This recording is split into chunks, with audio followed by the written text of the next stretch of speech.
வணக்கம் நண்பர்களே. கார்த்தி ரேவதி சீரியல் செம்ம பரபரப்பாக போயிட்டு இருக்குன்னே சொல்லலாங்க. பரபரப்பான கட்டத்தில் நம்ம பார்த்தோன்னா நம்ம சாமுண்டேஸ்வரி கார்த்திகிட்ட கொந்தளிக்கிறாங்க. உனக்கு எவ்வளோ தைரியம் இருந்தால் ரேவதிக்கும் மருதுக்கும் நடக்க இருந்த கல்யாணத்தை நிப்பாட்டி நீ தான் ரேவதியோட புருஷன் அப்படின்னு அந்த இடத்துல ரெஜிஸ்டரை கூட்டு சொல்லி இந்த கல்யாணத்தை நிப்பாட்டியிருப்ப.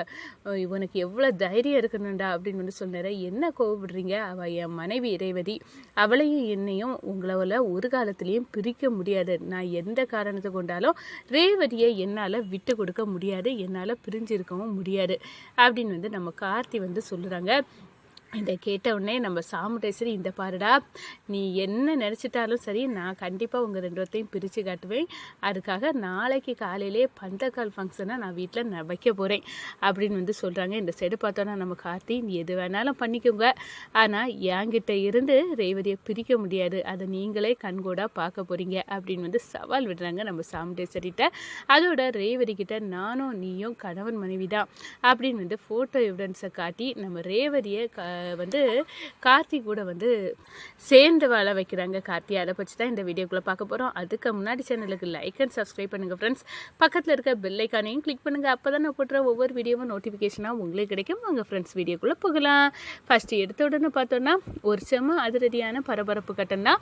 பரபரப்பான கட்டத்தில் நம்ம பார்க்க இருக்க நேரம் தான் கார்த்தி ரெஜிஸ்டர் ஆஃபீஸில் மருதுக்கும் ரேவதிக்கும் நடக்க இருந்த கல்யாணத்தை தடுத்து நிப்பாட்டிடுறாங்க. நான் தான் ரேவதியோட கணவர், எங்கள் ரெண்டு ஒருத்தவங்க கல்யாணம் ஆயிட்டு, ஆனால் அவள் நடந்த ஆக்சிடெண்ட்டில் பழசெல்லாம் மறந்து அவள் கல்யாணம் ஆனதே மறந்துட்டா. இதை சாக்குக்கா பயன்படுத்தி அவங்க அம்மா அவளுக்கு வேற கல்யாணம் பண்ணி வைக்க பார்க்குறாங்க அப்படின்னு போட்டு உடைக்க நேரம் ரெஜிஸ்டர் அந்த ரெஜிஸ்டர் பத்திரம், கல்யாண டாக்குமெண்ட், அதை அப்படியே எடுத்து கிழிக்கிறாங்க. கிழிச்சு இந்த கல்யாணம் நடக்காது அப்படின்னு நம்ம சாமுண்டேஸ்வரியை துரத்தி விட்றாங்க. இங்கே பார்த்தோன்னா சூரியகலா, இது எப்படி சாத்தியம் அப்படின்னு சொன்னாலும் இது எல்லாமே அந்த கார்த்தியோட வேலை தான் அப்படின்னு சொல்ல நேரம் நம்ம நேரடியாக ரெஜிஸ்டர்கிட்ட போய் கேட்போம் அப்படின்னு சொல்ல நேரம் நேரடியாக ரெஜிஸ்டர்கிட்ட போய் கேட்க நேரம் அவர் உங்கள் ரேவதியோட முதல் கணவர் தான் இதை தடுத்து நிப்பாட்டினாரு அப்படின்னு சொல்லி சாக்கு கொடுக்குறாங்க. உடனே நம்ம கார்த்தி இந்த கல்யாணத்தை தடுத்து நிப்பாட்டிட்டானா அப்படி கோபத்தோட நம்ம சாமுண்டேஸ்வரி நேரடியாக கார்த்திகிட்ட வராங்க. டே,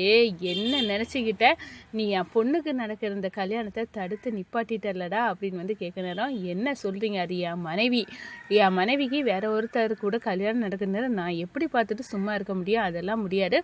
எந்த காரணம் கொண்டோ ரேவதியை என் வாழ்க்கையிலேருந்து பிரிக்க முடியாது. ரேவதியை என்கிட்டேருந்து நீங்கள் பிரித்து எடுத்து வேறு கல்யாணம் பண்ணிட்டு வச்சிடலான்னு மட்டும் கனவு காணாதுங்க. அது நடக்கவே கிடக்காது.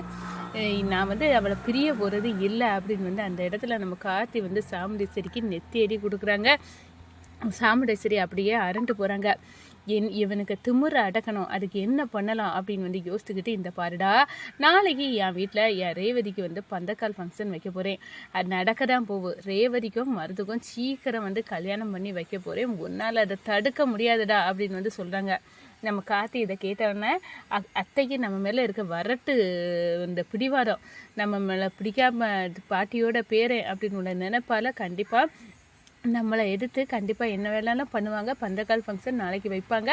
நம்ம கண்டிப்பாக இதெல்லாம் தடுத்தரிக்கணும்னா ரேவதிக்கிட்ட உண்மையை சொல்லதை விட வேறு வழி கிடையாது அப்படின்னு நம்ம ரேவதியை ஆஃபீஸில் பார்க்குறாங்க. இந்த பாருங்கள் ரேவதி, உங்கள்கிட்ட நான் தனியாக பேசணும். என்ன சார் என்கிட்ட தனியாக பேசணும்னு சொல்கிறாங்க. ஒருவேளை இந்த கார்த்திகை எம்டி என்ன லவ் பண்ண போகிறோ அதுதான் தனியாக போட்டு சொல்ல போகிறாரோ அப்படின்னு நம்ம ரேவதிக்கு உள்ளுக்குள்ளே பட்டாம்பூச்சி பறக்குது. அவர் என்னை லவ் பண்ண போகிறாரு, அதை தான் தனியாக கூப்பிட்டு பேச போகிறாரு அப்படின்னு அந்த இடத்துல சந்தோஷப்படுறாங்க. இவர் லவ் பண்ணதை நினச்சாலும் எனக்கு வேற ஒரு ஆள் கூட நிச்சயம் முடிஞ்சிருக்கு. ஆனாலும் எனக்கு எந்த விதமான கவலையும் இல்லை. இவரை கல்யாணம் பண்ணிக்கலாம் அப்படின்னு தான் நான் நினைக்கிறேன். அந்த அளவுக்கு இவரை என் வாழ்க்கையில் வரப்போகிறாரு அப்படின்னு நினச்சாலே எனக்கு அவ்வளோ சந்தோஷமாக இருக்குது. எனக்கு என்ன ஆச்சு அப்படின்னு ரேவதி தனக்குத்தானே புலம்பிக்கிறாங்க. நம்ம கார்த்தி இப்போ லவ் சொல்ல தான் கூப்பிட்ருக்காங்க அப்படின்னு போகிறாங்க. அப்போ தான் கார்த்தி ரேவதி கல்யாண ஃபோட்டோயை தூக்கி நம்ம ரேவதி கையில் கொடுக்குறாங்க. ரேவதி பார்த்து அப்படியே ஷாக்காராங்க. என்ன இது, எனக்கு இந்த எம்டி கூட கல்யாணம் நடந்த மாதிரி ஃபோட்டோ இருக்குது, என்ன சார் இது, என்ன காட்டுறீங்க? இதை பாருங்கள், உங்கள் வாழ்க்கையில் நடந்த இன்னொரு பக்கத்தை நீங்கள் மறந்துட்டீங்க, அதில் தான் நம்ம கல்யாண வாழ்க்கை அடங்கியிருக்கு அப்படின்னு நம்ம கார்த்தி ரேவதி கிட்ட சொல்கிறாங்க. என்ன சொல்கிறீங்க? நானும் நீங்களும் கணவன் மனைவி தாங்க.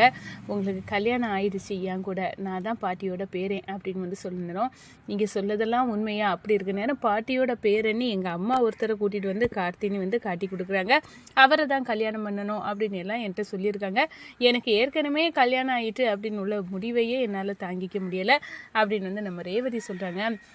இதெல்லாம் உண்மையா அப்படின்னு வந்து கேட்குறாங்க. ஆமாங்க, இதெல்லாம் உண்மைதான். உங்களுக்கு நடந்த ஆக்சிடெண்ட்டில் உங்களுக்கு வந்து பழைய நினைவுகள் இல்லாமல் போயிடுச்சு. அதில் தான் நம்ம கல்யாண வாழ்க்கையும் உங்களுக்கு வந்து மறந்து போச்சு. உண்மையாட்டே நான் தான் உங்கள் புருஷன் அப்படின்னு வந்து சொன்ன நேரம் நம்ம கார்த்தி வந்து சொன்ன உடனே நம்ம ரேவதிக்கு அவ்வளோ சந்தோஷம். கார்த்தியை பிடிச்சி கட்டி பிடிக்கிறாங்க. நீங்கள் தான் என் புருஷனா அப்படின்னு வந்து அந்த இடத்துல கெட்டி பிடிக்கிறாங்க. என்ன இவளுக்கு பழசெல்லாம் ஞாபகம் வந்துட்டு போல் அப்படின்னு வந்து நம்ம கார்த்தி வந்து நினைக்கிறாங்க. இந்த சைடு பார்த்தோன்னா என்ன எம்டி ரூமுக்கு வந்து தனியாக வந்து போனால் ரேவதி, அவளை காணலை, அங்கே என்ன நடக்குது அப்படின்னு வந்து அந்த இடத்துல பிரியா வந்து வராங்க. நம்ம கார்த்தியும் ரேவதியும் கட்டி பிடிச்சிட்டு இருக்கிறத பார்த்து என்ன இது இப்படி வந்து 2 பேரும் நிற்காங்க. உண்மையாட்டே ரேவதிக்கு மனசுலேயும் இந்த கார்த்தி எம்டி இருக்கார், கார்த்தி மனசுலேயும் ரேவதி இருக்கா போல்.